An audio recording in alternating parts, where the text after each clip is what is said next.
একদম কলিজা ঠান্ডা করা ডেজার্ট আইটেম এখন আপনারা খুব সহজেই বাসায় তৈরি করে নিতে পারবেন কোনো রকম বাড়তি ঝামেলা ছাড়া।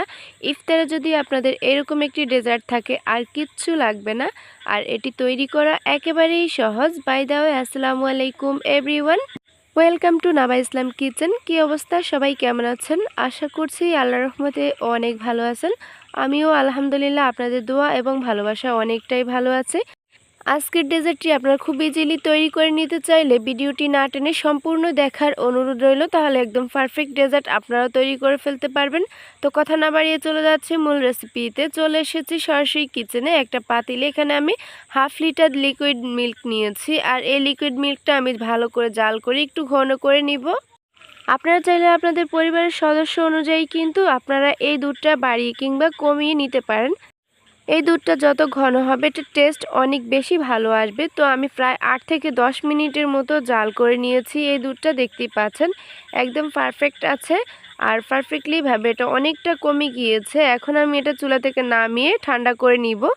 এরপর চলে যাচ্ছি নেক্সট স্টেপে। আমি কিন্তু দুধটা অন্য বাটিতে ট্রান্সফার করে নিয়েছি। একই পাতিলে দিয়ে দিয়েছি এখানে 1 কাপ পরিমাণ পানি, সাথে 1 চিমটি পরিমাণ লবণ এবং 1/2 কাপের থেকে কিছুটা কম চিনি অ্যাড করেছি। আমি একটা জেলি বানিয়ে নিব, সেই জন্য এখানে আমি 1 কাপ পানি নিয়েছি। এটা কিন্তু কয়েকবার ভালো করে ফুটিয়ে নিয়েছি। মিষ্টিতে যারা লবণ খেতে পছন্দ করেন না তারা চাইলে এটি স্কিপ করতে পারেন। তো পানিটা ফুটতে ফুটতে এদিকে আমি একটা ইনগ্রেডিয়েন্টস নিয়ে এটা তৈরি করে নিয়েছি। এখানে আমি 3 টেবিল চামচ পানির সাথে কিন্তু 2 চা চামচ পরিমাণ আগার আগার পাউডার ইউজ করেছি। ভালো ব্র্যান্ডের হলে 2 চা চামচই একেবারে পারফেক্ট থাকবে। এখন আমি পানির সাথে এই আগার আগার পাউডারটা ভালো করে মিক্স করে নিয়েছি, দেখতেই পাচ্ছেন। এবার আমি ফুটন্ত পানিতে এটি অ্যাড করে দিচ্ছি, আর অ্যাড করে কিন্তু এটা সাথে সাথে ভালো করে নেড়ে চেড়ে পানির সাথে মিক্স করে নিতে হবে, নয়তো এটা দলা পেকে যাবে। অবশ্যই এই স্টেপটি মোস্ট ইম্পর্টেন্ট। দেখতেই পাচ্ছেন কতটা ঘনত্ব হয়ে গিয়েছে। এটা কিন্তু খুব দ্রুত ট্রান্সফার করে নিতে হবে অন্য বাটিতে। তো আমি যেহেতু দুটি কালার করব জেলিগুলো, সেজন্য আমি দুটি বাটিতে এগুলো ঢেলে নিচ্ছি। আপনারা চাইলে যে কোনো একটি কালার করেও নিতে পারেন, কিংবা আপনারা চাইলে এভাবে হোয়াইট রেখেও এটা করে নিতে পারেন। তো আমি দুটি বাটিতে একটাতে রেড কালার এবং একটাতে গ্রিন কালার নিয়ে নিচ্ছি। আর এগুলো কিন্তু অবশ্যই খুব দ্রুত কাজটি করতে হবে, নয়তো জমে যাবে। জমে যাওয়ার আগেই কিন্তু সামান্য এই যে আমি ফুড কালার ইউজ করেছি, একটা রেড কালার একটা গ্রিন কালার দিয়ে আমি চামচ দিয়ে ভালো করে মিক্স করে এটা আমি 10 মিনিট ঠান্ডা হতে দিব। এইদিকে কিন্তু বাকি যে কাজগুলো আছে সেগুলো সেরে নিচ্ছি। আবারও আমি সেম পাতিলে পানি নিয়েছি, এখানে 3 কাপের মতো 1/4 কাপ পরিমাণ সাবুদানা অ্যাড করেছি, আর সাবুদানাটা আমি সেদ্ধ করে নিব। এইদিকে সাবুদানাটা সেদ্ধ হতে হতে কিন্তু আমি এইদিকে নেক্সট কাজগুলো সেরে নিচ্ছি। আমি যে জেলিগুলো তৈরি করতে রেখেছিলাম সেগুলো কিন্তু এখন পারফেক্টলি ভাবে সেট হয়ে গিয়েছে, আপনারা খেয়াল করছেন নিশ্চয়ই।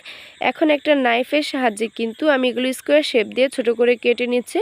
আপনারা চাইলে আপনাদের পছন্দ মতো এগুলো কেটে নিতে পারেন। তবে আমার কাছে মনে হচ্ছে এই ডেজার্ট এগুলো স্কোয়ার শেপ দিয়ে কেটে নিলেই কিন্তু দেখতে বেশি ভালো লাগে। তো দেখতেই পাচ্ছেন আমি কিন্তু একগুলো কেটে নিয়েছি, আর এগুলো কতটা কিউট লাগছে। তো সেম প্রসেসেই কিন্তু আমি যে রেড কালার করে নিয়েছিলাম সেটাও কেটে নিচ্ছি, আর এগুলোও মাশাল্লাহ অনেক সুন্দর লাগছে। জেলিগুলো কিন্তু একেবারেই পারফেক্ট আছে, একেবারে শক্ত না আবার নরমও না, এই কোয়ালিটির। তো আমি এগুলো একটা সাইডে রেখে চলে গেছি আবারও কিচেনে। আর এইদিকে কিন্তু আমার সাবুদানাটা পারফেক্টলি ভাবে কুক হয়ে গিয়েছে। এটা কিন্তু এর থেকে বেশি কুক করলে একেবারে এটা আঠা আঠা হয়ে যাবে। এখন একেবারে পারফেক্ট আছে। একটা স্ট্রেনারে আমি এগুলো ছেঁকে নিচ্ছি, আর ঠান্ডা পানি দিয়ে এটা কয়েকবার ধুয়ে নিচ্ছি। তাহলে সাবুদানার মাঝে যে আঠা ভাবটা থাকে সেটা আর থাকবে না, একেবারে ঝরঝরে হয়ে যাবে। আজকের ভিডিওটি কে কোথা থেকে দেখছেন অবশ্যই কিন্তু কমেন্ট করে জানাবেন, তাহলে পরের ভিডিওতে আপনাদেরকে আমি ধন্যবাদ জানাতে পারবো।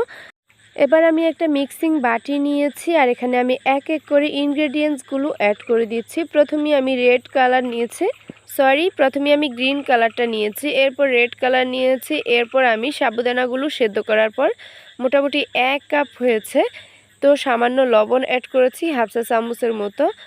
এখানে 3 টেবিল চামচ পরিমাণের মতো চিনি অ্যাড করেছে। মিষ্টিটা এই ক্ষেত্রে আপনার টেস্ট অনুযায়ী ব্যালেন্স করে নিতে পারবেন। 2 টেবিল চামচ পরিমাণ এখানে গুঁড়া দুধ অ্যাড করেছি, এবং আগে থেকে জাল করে রাখা লিকুইড মিল্কটা অ্যাড করে দিয়েছে।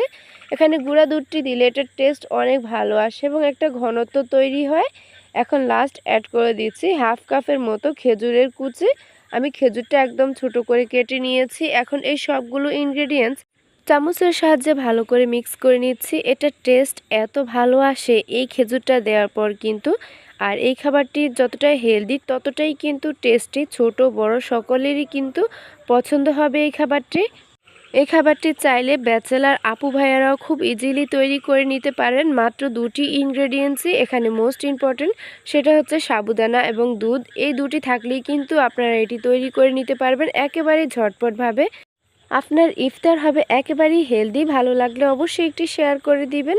আল্লাহ হাফেজ।